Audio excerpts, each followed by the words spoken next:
एक बार की बात है, यमुना पार एक गांव था। वहां बाबूलाल नाम का एक गांव वाला रहता था। फिर एक दिन उसकी शादी सुनीता से होती है। बाबूलाल बहुत खुश था क्योंकि उसे दहेज में मोटरसाइकिल मिलती है। वाह वाह, मेरी तो लॉटरी लग गई। अरे नहीं नहीं, मोटरसाइकिल मिल गई। मेरे खड़ूस बाप ने तो मुझे दिलवाई नहीं। अरे कम से कम मेरे ससुर ने तो मेरे दिल की आवाज सुन ली। अरे वाह वाह, ससुर जी आपकी जय हो, जय हो। फिर सुनीता उसे खिड़की पर खड़ी देख रही होती है। अजी, रात के 12 बज गए हैं, अब अंदर भी आ जाइए। मोटरसाइकिल को ही चमकाते रहेंगे या मेरी तरफ भी ध्यान देंगे? आज हमारी शादी की पहली रात है जी, अंदर आइए ना, मैं कब से आपका इंतजार कर रही हूँ। हाँ हाँ भाग्यवान, अरे अभी आया। बाबूलाल बहुत खुश था, लेकिन उसे क्या पता था कि उस रात उसकी जिंदगी बदलने वाली है। फिर बाबूलाल घर के अंदर चला जाता है। वहीं पास के जंगल से एक तांत्रिक गुजर रहा होता है। उसके हाथ में एक लोटा होता है। उस लोटे के अंदर उसने एक चुड़ैल को पिछले 20 सालों से कैद किया होता है। तभी उस तांत्रिक का पैर एक पत्थर से टकराता है और वो लोटा उसके हाथ से नीचे गिर जाता है और टूट जाता है। तभी वो चुड़ैल आजाद हो जाती है। अरे नहीं, यह मैंने क्या कर दिया? हे भगवान, अब क्या होगा? तभी वो तांत्रिक डर के मारे वहां से भाग जाता है।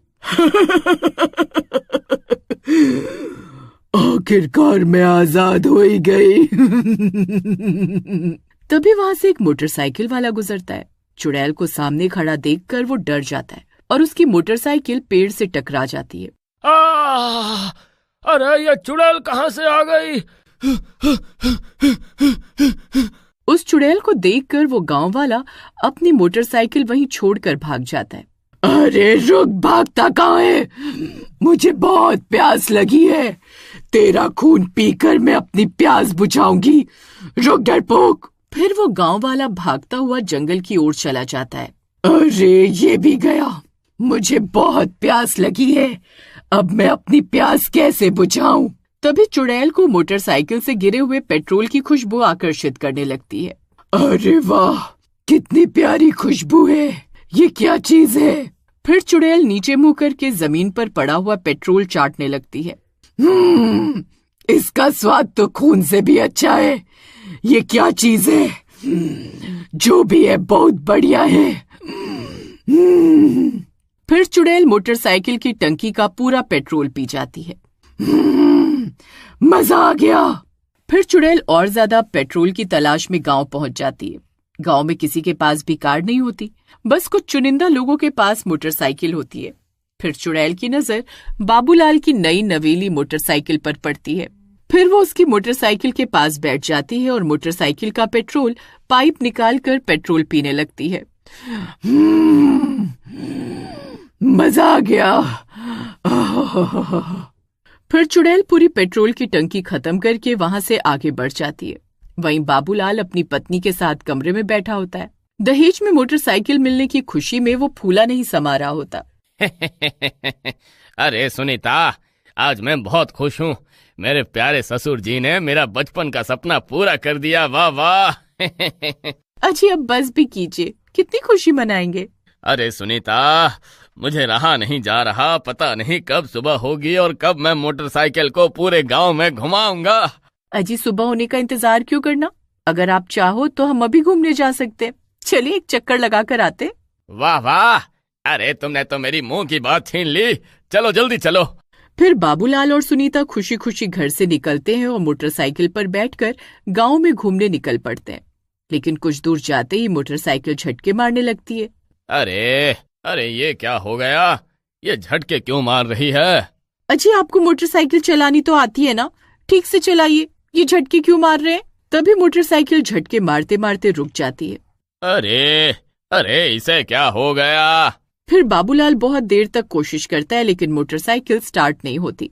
ओहो, मुझे तो पहले ही ससुर जी की नीयत पर शक था।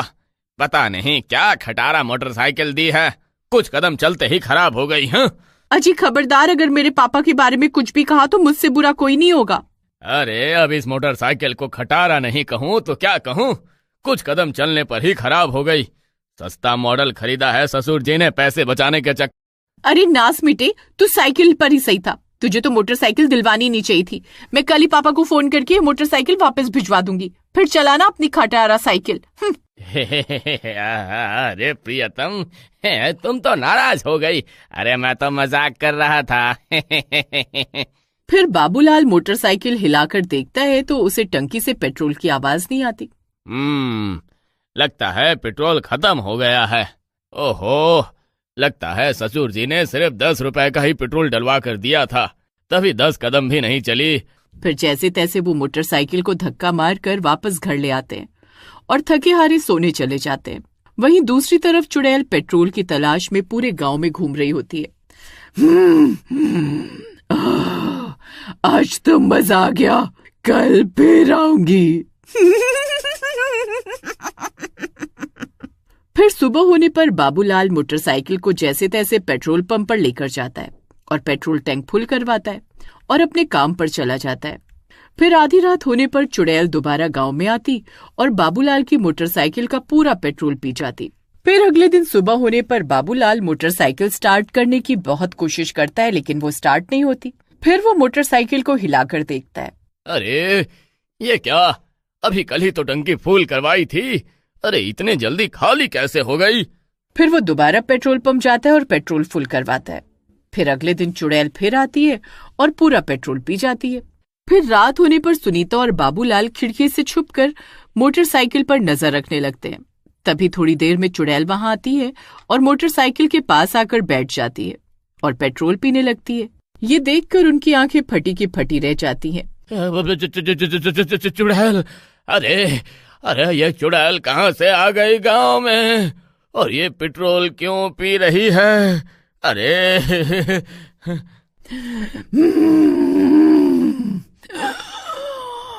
मजा आ गया। फिर चुड़ैल पूरी टंकी खाली करके वहां से चली जाती है। फिर उसके जाने के बाद बाबूलाल भागकर वहां जाता है। अरे चुड़ैल, तेरा नाश मिटे। अरे मेरा पूरा पेट्रोल पी गई। अरे इतनी मुश्किल से तो मेरे ससुर ने मुझे मोटरसाइकिल दिलवाई है, उस पर भी तेरी काली नजर पड़ गई। फिर पूरे गांव में चुड़ैल की खबर मिल जाती है। सब मोटरसाइकिल वाले चुड़ैल से परेशान हो जाते हैं। अरे भाई, एक तो पेट्रोल 95 रुपए लीटर हो गया है।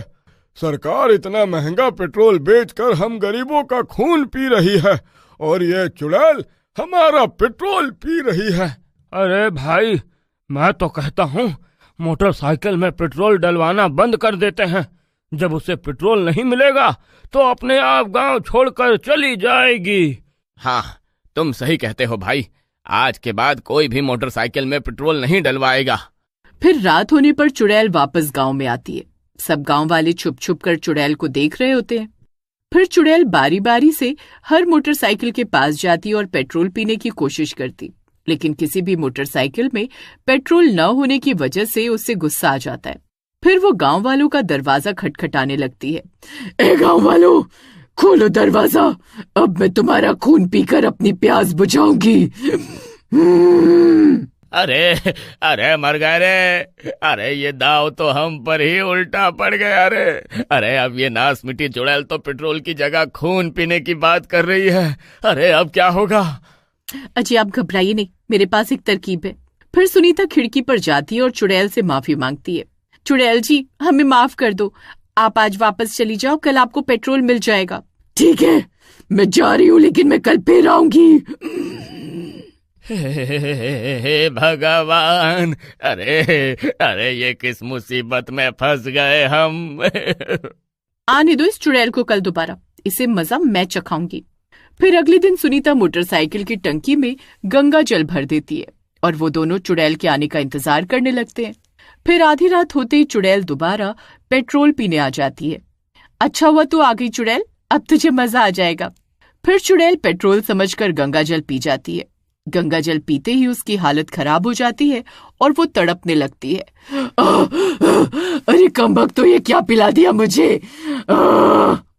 ये पेट्रोल नहीं, गंगा जल था। गंगा जल? अरे नहीं।